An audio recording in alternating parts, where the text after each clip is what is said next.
The iPhone 16 Pro Max boasts the largest display ever in an iPhone at 6.9 inches as well as the longest tested battery life of any iPhone yet. We also appreciate the camera upgrades and camera control button, but Apple Intelligence lacks that wow feature for now and the charging speed could use a boost.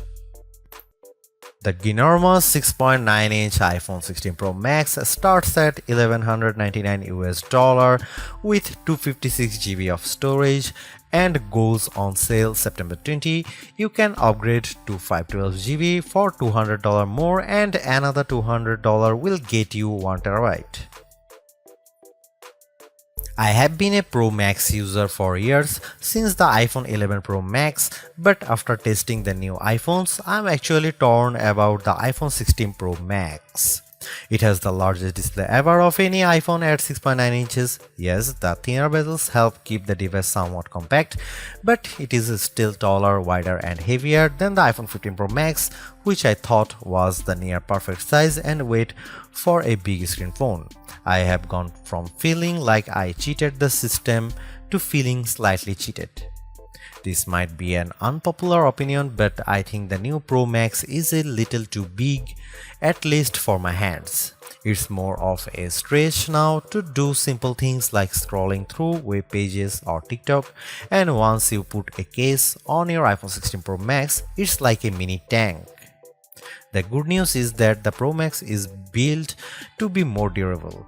In addition to having a titanium band, Apple claims that the improved ceramic shield display on this model is 50% tougher than the last generation.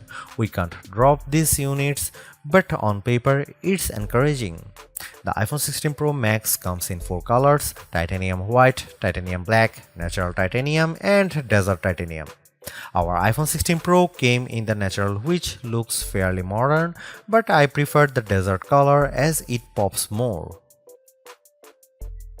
The iPhone 16 Pro and Pro Max displays don't get any upgrades in terms of brightness or refresh rate, but they are still among the best OLED panels on a phone. The only main difference is that the screens can scale down to a minimum of 1 nits, which means you can use your phone in bed without disturbing anyone else and get an even dimmer alarm clock.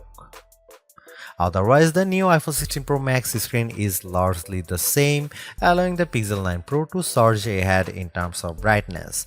We measured a max of about 1500 nits for the iPhone 16 Pro Max, while the Pixel 9 Pro XL hit more than 2300 nits.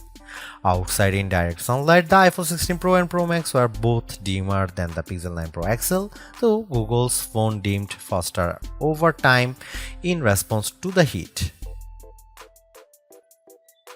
Other than the display size, the biggest design change to the iPhone Pro Max is the addition of the camera control button. This recessed capacitive button on the right side uses haptic to give you feedback and it launches you straight into the camera.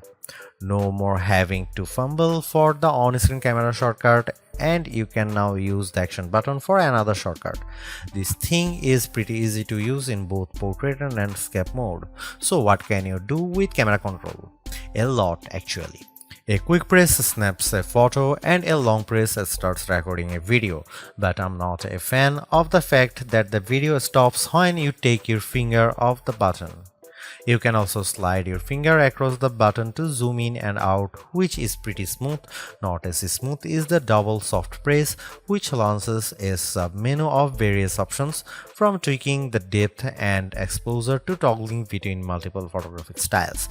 Camera control works well, but applying just the right amount of pressure and remembering what a single press and double press do takes practice. I also wouldn't recommend taking macro shots with the camera control, as it shook the camera when I got super close to a subject. The iPhone 16 Pro Max gets a bunch of camera upgrades, starting with a new 48 megapixel fusion camera for the main shooter that's designed to read data faster. The result should be zero shutter lag and faster focus. I took some shots of people passing by on scooters and moving taxis at the same time on the iPhone 16 Pro Max and iPhone 15 Pro Max, and the new iPhone was indeed faster. The results were not necessarily sharper though, as you can see in this side-by-side comparison. Here are some camera samples of iPhone 16 Pro Max.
The iPhone 16 Pro Max is indeed an iterative upgrade, and maybe it wouldn't feel that way if Apple Intelligence was available today along with all the promised features. Instead, it's going to trickle out over time, so I would not to be in a rush to upgrade. Having said that, I think that iPhone 16 Pro Max is the best phone money can buy right now if you want the biggest screen and longest battery life. It lags in zoom versus the S24 Ultra, but you get more endurance, better camera quality, and plenty of creative features like photographic styles and audio mix.